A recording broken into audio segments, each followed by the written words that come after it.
രാമായ രാമഭദ്രായ രാമചന്ദ്രായ വേധസേ രഘുനാഥായ നാഥായ സീതായ പദയേ നമ. എത്ര എത്ര രഘുനാഥകീർത്തനം തത്ര തത്ര കൃതമസ്തകഞ്ജലിം ബാഷ്പവാരി പരിപൂർണ്ണലോചനം മരുതിം നമതരാക്ഷസന്തകം. എല്ലാവർക്കും നമസ്കാരം. കിഷ്കിന്ധാകാണ്ഡത്തിലെ 59-ാം സർഗമാണ് ഇന്ന് ചർച്ച ചെയ്യാൻ ഉദ്ദേശിക്കുന്നത്. ആ സമ്പാദിയെ അവർ ആ നദിയുടെ സമുദ്രതീരത്ത് കൊണ്ടുപോയി. സമ്പാദി പറഞ്ഞു, എനിക്ക് ആ ഉദകദാനം ചെയ്യണം അനുജനെ എന്നുള്ള അനുസരിച്ച് അവർ കൊണ്ടുപോയി എന്നൊക്കെയുള്ളതാണ് നമ്മൾ കഴിഞ്ഞ സർഗത്തിൽ കേട്ടത്. അങ്ങനെ ആ സമ്പാദിയുടെ അമൃതം പോലെ മധുരമായ വാക്കുകൾ കേട്ടിട്ട് വാനരന്മാരെല്ലാവർക്കും സന്തോഷമുണ്ടായി എന്ന് പറയാണ്.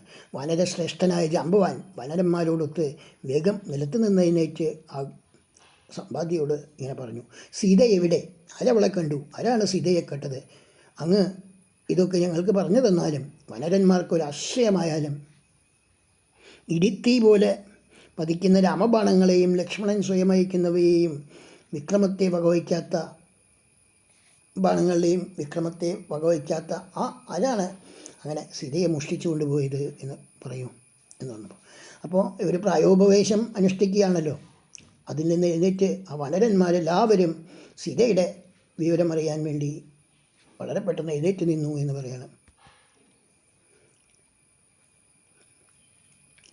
അപ്പോൾ അവരോട് സന്തുഷ്ടനായിട്ട് സമ്പാദി പറയാൻ ആരംഭിച്ചു.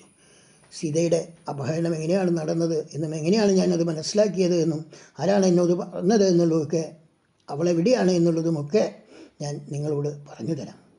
എനിക്ക് വയസ്സായി, അതുകൊണ്ട് ഈ വലിയ സമുദ്രം കടന്നു പോകാൻ സാധിക്കില്ല.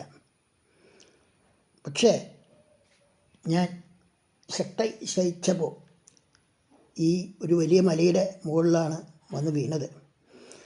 ആ നിലയിലെത്തിയ എന്നെ എൻ്റെ മകനായ അശ്വൻ എന്നും ഭക്ഷണങ്ങളൊക്കെ കൊണ്ടുവന്ന്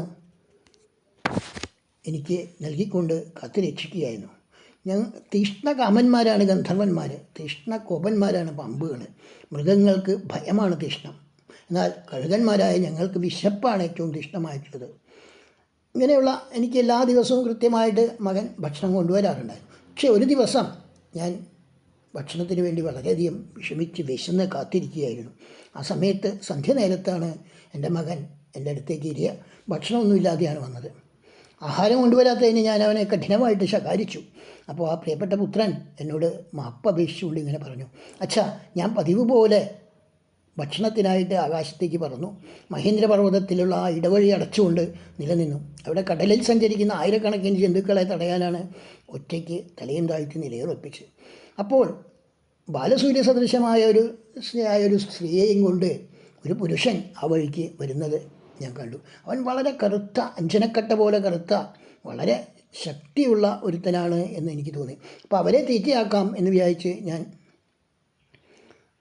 അവരുടെ അടുത്തേക്ക് ചെന്നപ്പോൾ അവൻ എന്നോട് വളരെ വിനയത്തോടു കൂടി യാചിച്ചു. നല്ല വാക്ക് പറയുന്നവരെ നമ്മളെപ്പോഴും ഉപദ്രവിക്കാതെ വിടണമല്ലോ എന്നുള്ളത് കൊണ്ട്, നല്ല വാക്ക് പറയുന്നവരെ എതിർക്കുന്നവർ നീചന്മാരാണ് എന്നുള്ളതുകൊണ്ട് ഞാൻ അവരെ ഉപേക്ഷിച്ചു. തേജസ്സിനാൽ ആകാശത്തെ വ്യാപിച്ചുകൊണ്ട് അവൻ ആ വഴിക്ക് പോയി. പിന്നെ വ്യോമചാരികളായ ഭൂതങ്ങൾ വന്ന് എന്നെ പൂജിച്ചുകൊണ്ട് പറഞ്ഞു, ദൈവാധീനം കൊണ്ട് സീത ജീവിച്ചിരിക്കുന്നു എന്ന് മഹർഷിമാർ പിന്നീട് എന്നോട് പറഞ്ഞു, സ്ത്രീയോടൊത്ത് ഇവൻ എങ്ങനെയോ പോയി, നിനക്ക് മംഗളം ഭവിക്കട്ടെ എന്ന് പറയണം. അപ്പോൾ പരമശോഭനന്മാരായ സിദ്ധന്മാർ ഇങ്ങനെ പറഞ്ഞത് ഞാൻ അറിഞ്ഞു. ആ പോയത് രാക്ഷസരാജാവായ രാവണനാണ് എന്നും ശോകതപ്തയായ ആഭരണങ്ങളും പട്ടുകളുമൊക്കെ ഉലഞ്ഞവളും മുടിയഴിഞ്ഞവളും രാമലക്ഷ്മണന്മാരുടെ പേര് ചൊല്ലി കരയുന്നവളുമായ ആ സ്ത്രീ രാമപത്നിയായ സീതയാണ് എന്നും ഞാൻ മനസ്സിലാക്കി. അച്ഛാ, അതാണ് എനിക്ക് ഭക്ഷണം കിട്ടാതെ ഈ ഇത്രയും നേരം വൈകി തിരിച്ചു വരേണ്ടി വന്നത് എന്ന് ആണ് എൻ്റെ മകൻ എന്നോട് പറഞ്ഞത്. ഇത്രയൊക്കെ കേട്ടിട്ടും ആ രാമപത്നിയെ രക്ഷിക്കാൻ ഒരു ചിറകില്ലാത്ത പക്ഷിയായതുകൊണ്ട് എനിക്ക് സാധിച്ചില്ല.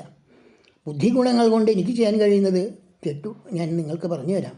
അത് നിങ്ങൾക്ക് നിങ്ങളുടെ പൗരുഷം കൊണ്ട് സാധിക്കുമെന്നാണ് ഞാൻ പ്രതീക്ഷിക്കുന്നത്. വാക്കും ബുദ്ധിയും കൊണ്ട് ഞാൻ നിങ്ങൾക്കെല്ലാം വേണ്ട പ്രിയം ചെയ്യാം. ദാശരഥിയുടെ കാര്യം എൻ്റെ കാര്യം തന്നെയാണ്, യാതൊരു സംശയവുമില്ല.